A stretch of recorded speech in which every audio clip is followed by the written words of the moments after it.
rich man's world. I have turned the soul. All right, well, thank you so much, Dr. Yen, for coming onto this podcast, my podcast, the Faking It podcast.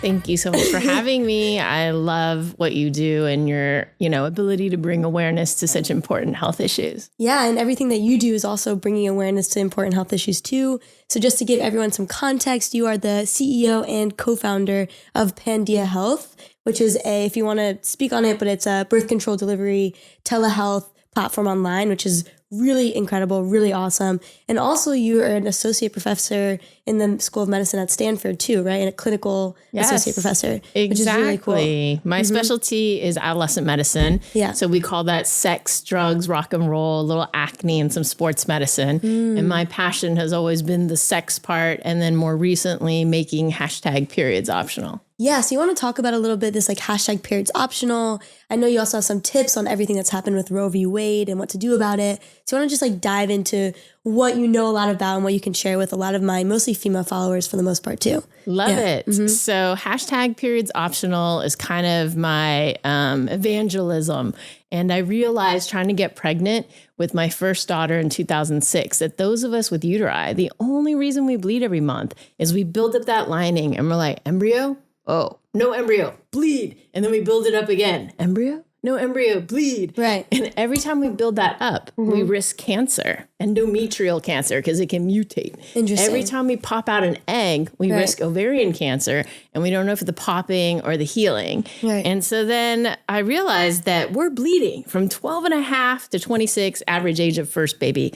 And then we pop out 2 kids, and then we're bleeding on the other side. So there's just so much blood that's unnecessary and risk of cancer. Right. And so I have a TEDx talk. If you go to pandiahealth.com/periods optional, it goes over these points. But a lot of people are like, isn't it unnatural not to bleed every month? And we in the healthcare world have drilled it in people with uteri's head. You must bleed every month. Right. And yes, you should bleed every single month if you're not on any medications. Right. But now we have the technology, medications, and bleeding every month is so 2020. Interesting. Get with the times and consider the IUD, the implant, the shot, the pill, the patch, the ring. Yeah. And it improves your quality of life. Yeah. It decreases landfill, decreases your risk of anemia. And then most importantly, it's the #1 cause of missed school and work under the age of 25 is bad, evil periods. Right. And no, totally. I mean, I myself, so I had an eating disorder from ages 17 to 21. Wow. Once I stopped being deep into this eating disorder, my period came back and it came back hard. And ever since then, I have now these really intense periods, where the first day my family knows, my friends know that I am at home, either in a bath the entire day or just chilling, unless I take a leave, I have to take a leave right when I see the period coming. It has to be at a certain time. Then I have to take it again. Exactly 6 hours later. So I don't, it's so timed out. Yeah. And it's so crazy for the most part to have to go through that. And so do you want to talk a little bit about the history of birth control, the whole movement that happened by this? I'm sure you know tons about this. So I would love for people to know where this came from. Yeah. So there's a great book called The Birth of the Pill. Okay. And what I like about it is I went to MIT and there'd always been this all women's dorm, Catherine McCormick dorm, but we didn't know anything. She was one of the funders and founders, more the funder of the pill. And I was like, the woman should be thanked for all of this, because without her funding, it would have never happened. Right. But there were 3 co-founders to the pill. Okay. And one was a devout Catholic, Dr. John Rock Obigine. Okay. And then there were 2 PhDs. Yeah. And the 2 PhDs women could bleed every 3 months, every 6 months, or never. Why not give them a choice, right? These are all men. These are all men. Nobody with a uteri, because I'm going to tell you the punchline, because if somebody had been there with a uteri, we would not be bleeding every month on the pill patch ring. Interesting. But Dr. John Rock had a good idea. Let's get the pill through the Catholic Church. Okay. Imagine if the Catholic Church had endorsed it. Right. And so his idea was if we make periods every 4 weeks, regular, then you can actually practice the rhythm method, which is fine by the Catholic Church. Okay. And just avoid sex around your fertile area. Okay. And so he got it through the nuns. The nuns are very liberal. And what time period is this again? This is like 1960s. Okay, got it. Yeah. Cool. And so then he got it through the nuns. He got it through the priests. I don't know how. Yeah. He got it to the Pope. The Pope figured out and vetoed it. But Dr. John Rock was a devout Catholic, like an everyday 7 a.m. Catholic, not a once a week. Right. And because he beat out the other two PhDs, I'm sure if somebody with a uterus had been there, we would have been like, we can handle it if we don't bleed every single month and let women have a choice. Right. I'm all about knowledge and choice. But to take away that choice and force us to bleed every single month because didn't think women could handle it or because he was trying to get it through the Catholic Church. And that's why every method since has had that arbitrary withdrawal bleed. And so the way the pill, the patch, the ring works is 3 weeks of hormone and then you drop the hormone. And it's that drop of hormone out of your system by day 3 that makes you bleed. Right. But you can do this every month. You could do it every 3 months. You could do it never. I haven't bled in the past 13 years since my last child, as long as I take my pills. And it is a wonderful life. Right. No, totally. And I think like if you look at the data too, I think it was in like the 1960s when like law students, people who applied to go to colleges, to law schools, women, I think it was like 1 in 10 or 15 were women applicants. Yes. And then that was around the time where the pill actually became legalized. And then if you look just 20 years later, that number went from 10% to 50% of applicants were women. And so a lot of people do think that the pill enabled women to take control of their lives in terms of when to have children, that they can have longer careers and have like longer goals that they can set out for themselves. So it has enabled us immensely. Do you want to talk a little bit about the science behind birth control pills and like how it works too? Because I think also how it works, people don't really know for the most part. Like, what is a sex hormone? You know, like you want to explain, just dumb it down for a 6-year-old, like what these things are. So there are several different sex hormones in our body. I'd say the 3 major ones. 2 of them happen more in those with uteri. So estrogen and progesterone. And estrogen is like makes you have blood clots are the negative part of it. But it's also more female kind of thing. And then progesterone. And like estrogen, like when you say that, you mean like it's like it has to do with our sex drive and like, you know, like if we're hungry for like it's like a, like attraction and like you look for like people who are strong has to do with how much estrogen's in your body. Yes. Okay, cool. Exactly. And it's also important to have enough estrogen to protect your bone density, particularly with eating disorders or with athletes who aren't eating enough for their exercise as well. Cool. And then there's progesterone, which if you break it is actually progestation. So it supports pregnancy and it's actually a hormone of pregnancy and high progesterone is associated with pregnancy. Got it. And so when people say that Plan B and its generics or emergency contraception is an abortion, it's actually the contrary. We actually give people progesterone. Plan B and its generics is a progesterone. We give people who have recurrent miscarriages, spontaneous abortions, progesterone to support the pregnancy. Got it. But the way Plan B works is it's a high dose progesterone and it's like, she's already pregnant. And it's like, oh, well, then I don't want to pop out an egg because you wouldn't want 2 babies that are asynchronous in the uterus, one already growing and then you pop out another just one. Like when like a sperm gets like fertilized and the lining gets like the mucus becomes thick so no more sperm can come in. Exactly. Because you don't want 2 embryos growing at different times. Right. And so that's how Plan B and its generics work is it tells the body she's pregnant. You don't need to throw down any more eggs. And so that's also how Depo-Provera works. The implant and the IUD, work by thinning the lining. So if the egg and sperm hook up, but exactly as you said, the biggest mechanism is cervical mucus. And so the sperm can't get up there. And if the sperm can't hook up with the egg, then no babies. Then it's all good. Awesome. So want to tell us more about like progesterone. So it's made for women who are pregnant. How does that affect their like mood and their sex drive and who they are as people? How does it affect them? So progesterone, you're pregnant. And so I think, according to the book that we're reading, Your Brain on Birth Control, shows that some women, when you have a more dominant progesterone situation, you're thinking about babies and families and stability. And maybe you'll choose somebody who makes more money and who's nicer to you, will beat you up, but may not be as hot. you know, but Right. sometimes dating a hot person is very stressful. Totally. Because you're worried that they're going to go with someone else, you know, Right. imposter syndrome Yeah. or whatever. That's funny. Or you're like protectional, you know, like you need to urinate on them and mark them as yours. No, it's like that like whole thing of like me and my girlfriends, when we talk about guys sometimes, we say, oh, he's too hot, he's probably not a good person. And we don't mean it in the sense of like more that he's a misogynist because he probably can get whatever he wants. And like, you know, and it's just like a womanizer, you know? Yeah. So that's a player, a player. Exactly. And so that is true. And so learning about this a little bit more too. Do you want to, before I say this story, I have a funny story I want to share. Do you want to explain when, like in terms of our cycle, our reproductive cycle, when naturally we get more estrogen and progesterone and like how that works too? Yeah. So there's this picture that all pre-meds have to memorize of the menstrual cycle. And so the progesterone happens after the egg pops. And then there's this thing called the corpus luteum, and that produces the progesterone. So that's the second half of the cycle. So second half is like how it's 2 weeks long? Yeah, Okay, 2 weeks long. And the first part, there's the follicular phase, which is a whole bunch of eggs are growing at the same time, and whichever one gets the most estrogen wins, and then it pops out. And so the fallopian tubes. Out of the ovum into the fallopian tube. Got it. Yeah, we got this. Aha. So a whole bunch of them started here, and then it pops out. Okay, got it. Cool. So then it pops out. So half of the cycle is estrogen heavy. Yes. Half of the cycle is progesterone heavy. Yes. And that's pretty much it.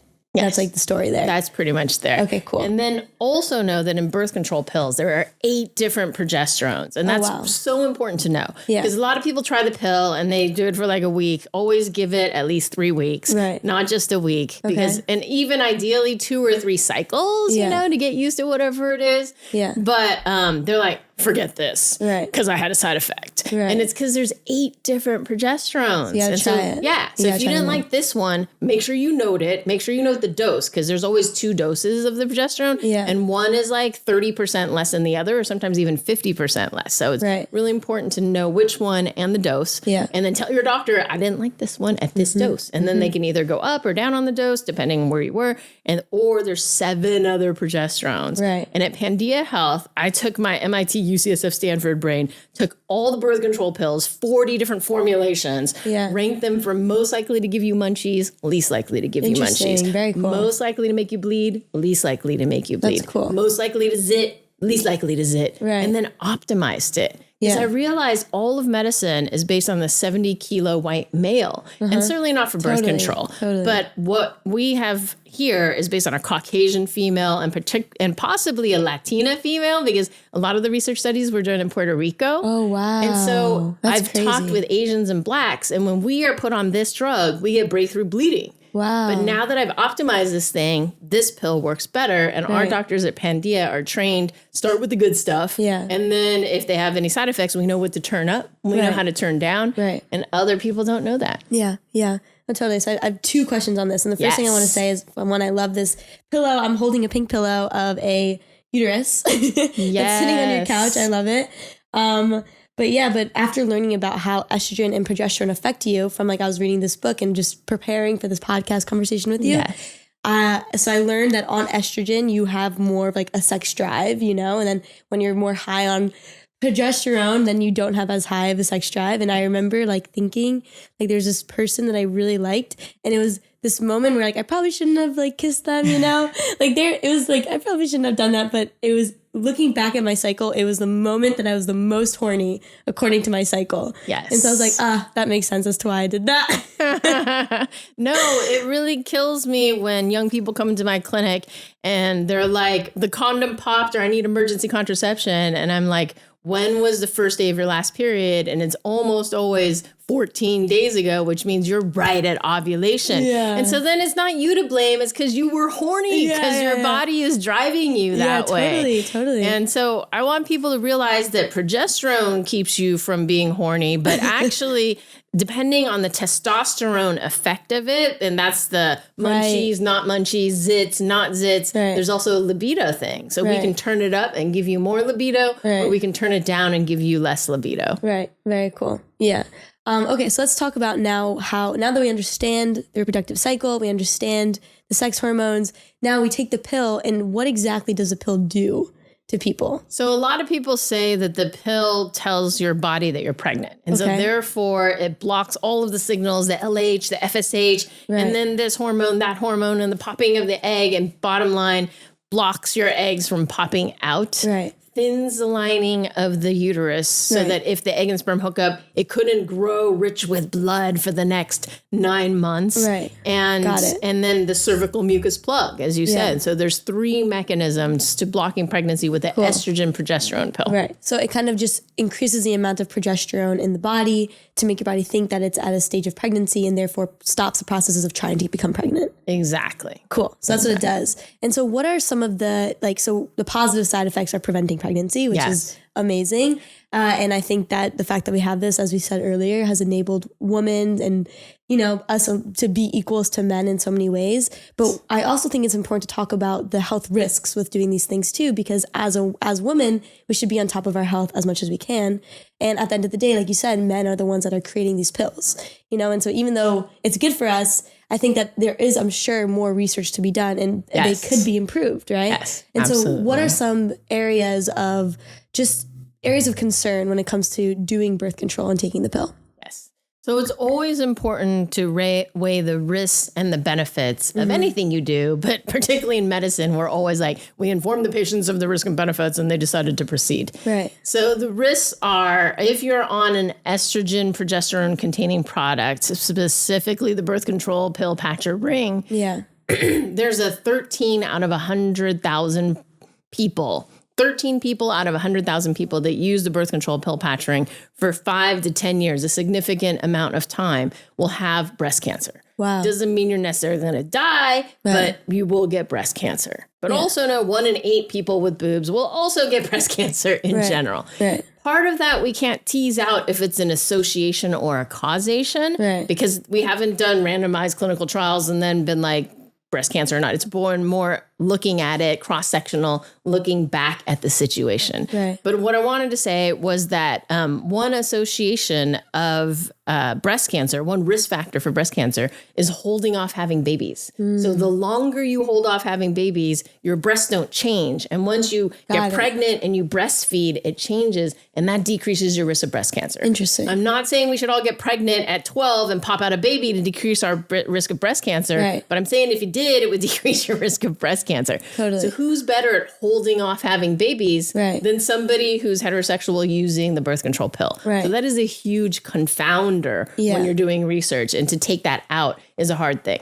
And then I also want to put it in perspective. So your chance of getting breast cancer, if you drink 3 to 5 drinks a week, which some people in college, some people in life drink, 22 out of 100,000. So it's almost double the risk or half the same risk if you drink half of that probably. So if you drink 1.5 to 2.5 alcoholic drinks a week, then same risk as if you're doing birth control pills. Something that I was reading from the book and also just from research was about cortisol levels and how for women with that are taking birth control actively, they don't have cortisol levels. They do have a stress response, but that hormone that gets released in our brain when we're stressed doesn't get released for women with birth control. So what is the story there?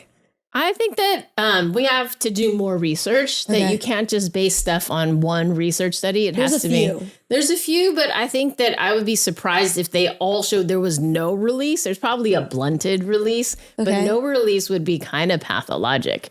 But if there is a decreased risk release in cortisol, then, you're not imprinting fight or flight kind of things in your life. But one could also argue cortisol's a bad thing in that it makes you gain weight. I was just on, again, you should never do anything based on an N of 1, which means one person.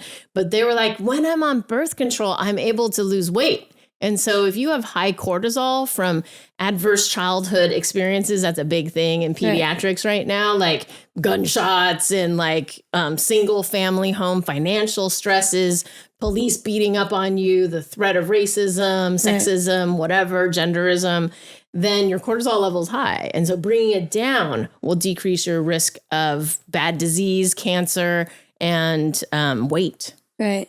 Yeah, no, I think it's very interesting. Like I was listening to a TED talk by a woman who was talking about this issue. Forgot her name.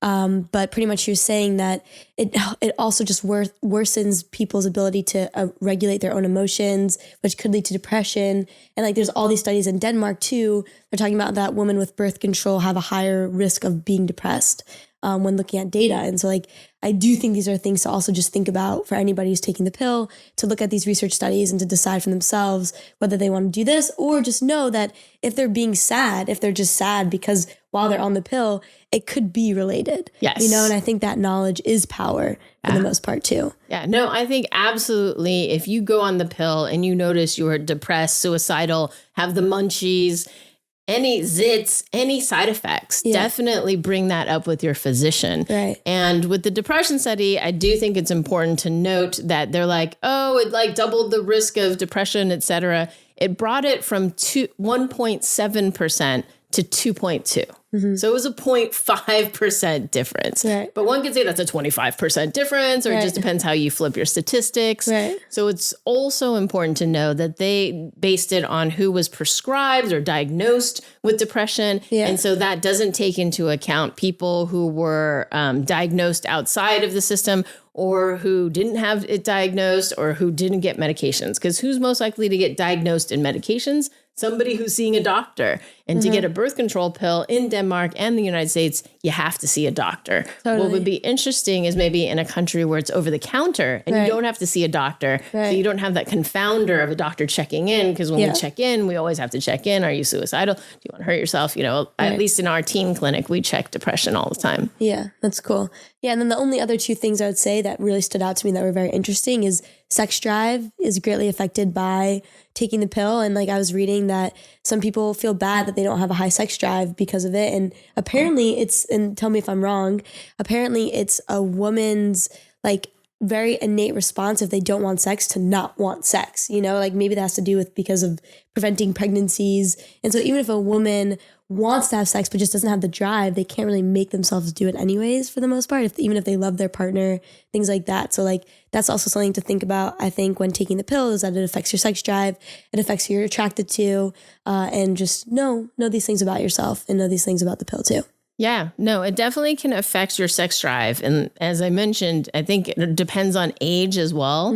And so when I was 20, there was crazy sex drive. And as a teenager, there's definitely sex drive. And as you get older, that sex drive wanes. And it makes sense biologically because we're done with making babies. No more babies is the phrase in our house. And my kids are clear on that. They were the two and no more babies after that.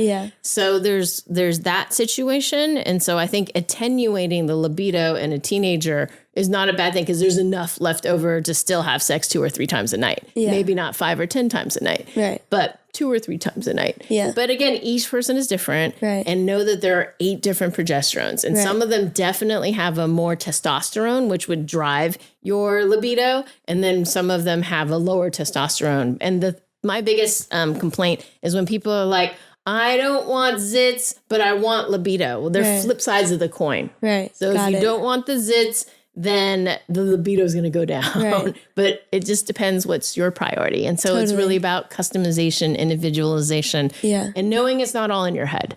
Totally. And I think with Pandia Health, that's a great way for people to get access to this information.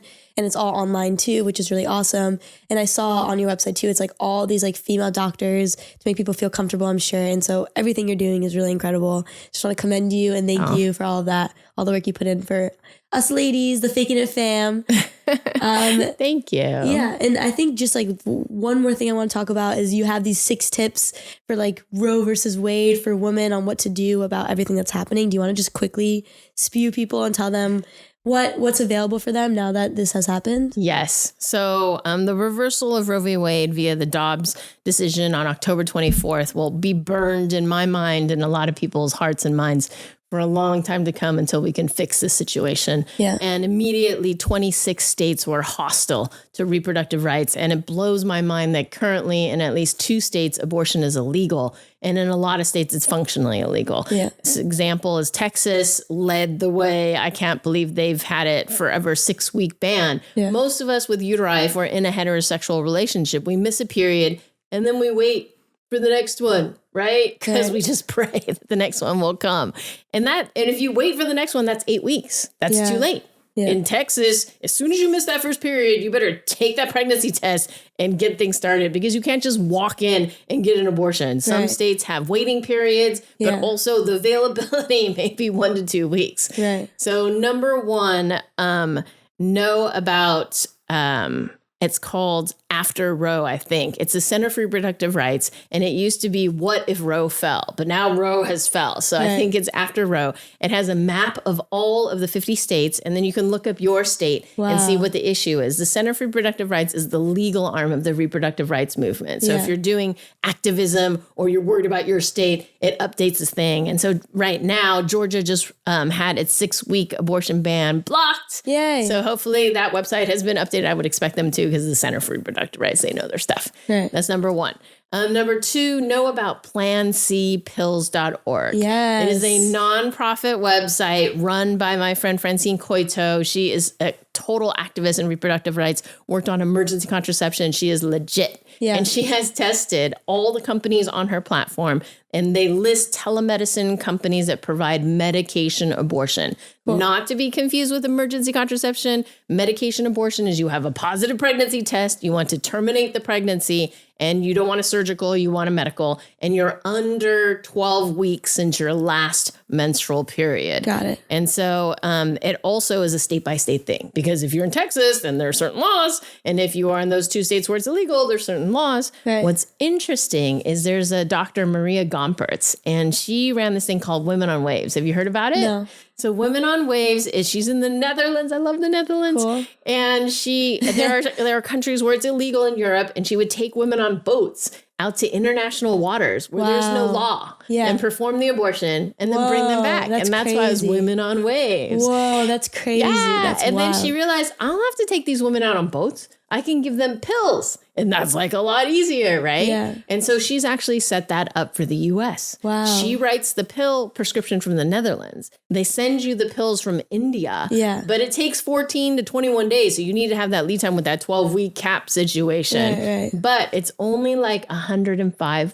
That's awesome. And you can get it in advance of need. So I like for people to think of it like a fire extinguisher. Sitting in the corner, you buy one per dorm or per Right. floor or per Right. group of girlfriends, Right. and you have it. And then Francine Coito's radical thing, really, that people can think about is you don't even check a pregnancy test. You just miss a period and you take this $105 thing, and no one can accuse you of an abortion Wow. because you never had a pregnancy test. Yeah. You're just making your period come on time. And if you actually go back to the 1950s Cool. literature, even earlier, they had similar abortifacients, and they just said making your period regular. That's crazy. Just make it come on time. So that's her radical idea. That's awesome. I love that. But the other idea is just asking for one that has an expiration date 2 years from here. Yeah. $110 amongst 10 friends.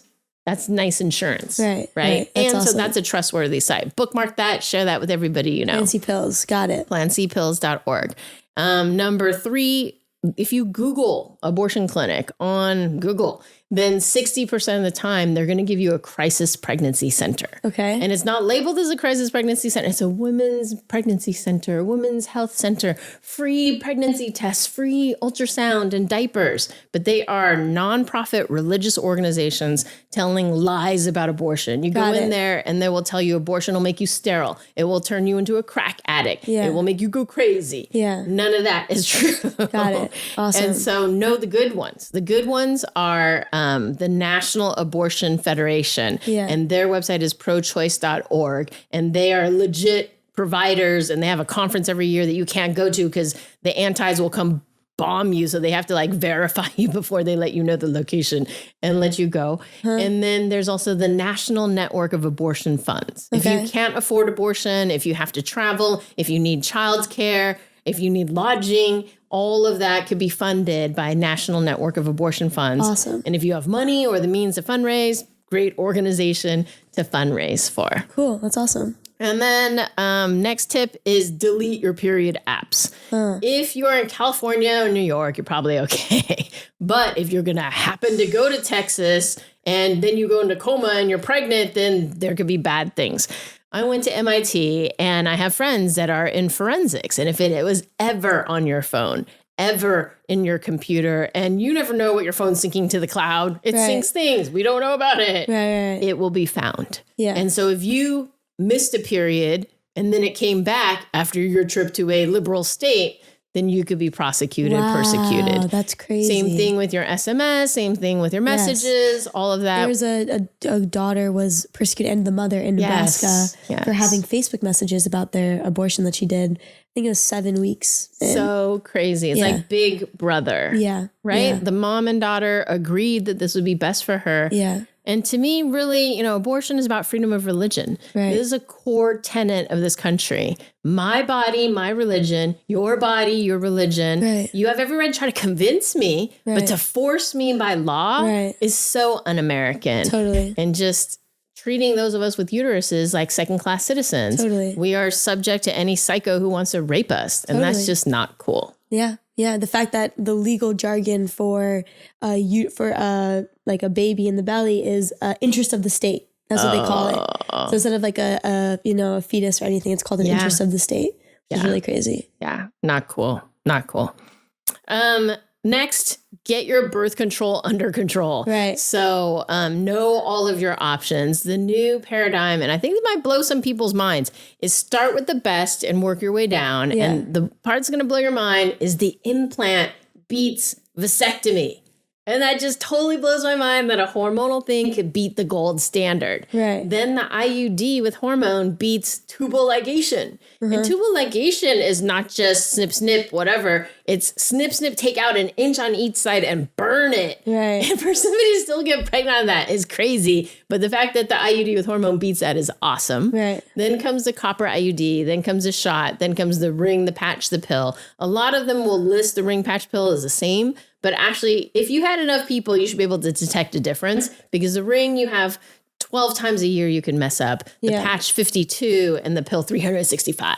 Ooh, yikes. So the only reason I like the pill is because there's 40 different ones. Right. So if you don't like one, we got another for you. Yeah. With the patch, there's 2 types of patches. With the ring, there are 2 rings, but no, from the adolescent medicine perspective, you need at least 30 micrograms of estrogen until you're 30 for your bone density. Got it. So Stanford Pediatric Adolescent Gynecology, Stanford Adolescent Medicine, and Stanford Pediatric Endocrine all agree 30 micrograms of estrogen until you're 30. And so the ring only has one of them. The 1-year ring has only 13 micrograms. So if you're 30 or over, go for it. Right. Under 30, not so good. Got it. And then with the birth control pill, I give a talk and all the women turn over the pills and like, ooh, I'm on low estrogen at 10 micrograms. Right. Or I'm on 20 micrograms. And I'm like, girlfriend, then you need more estrogen or your bones are going to be bad. And particularly Asians, Blacks, Latinos who may be lactose intolerant. Yeah. We don't have so good bones. So we need as much estrogen as possible to protect those bones. Yeah, thank you for sharing that. Yeah.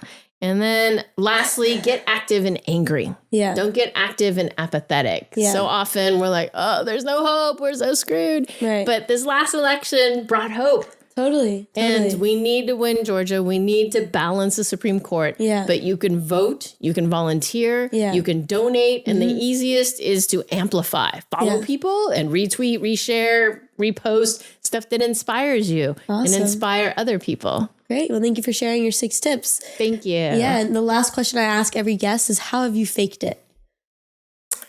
I think we hear fake it until you make it. And we see that with men, when there's a job description, if they fit 6 out of 10, they're like, yeah.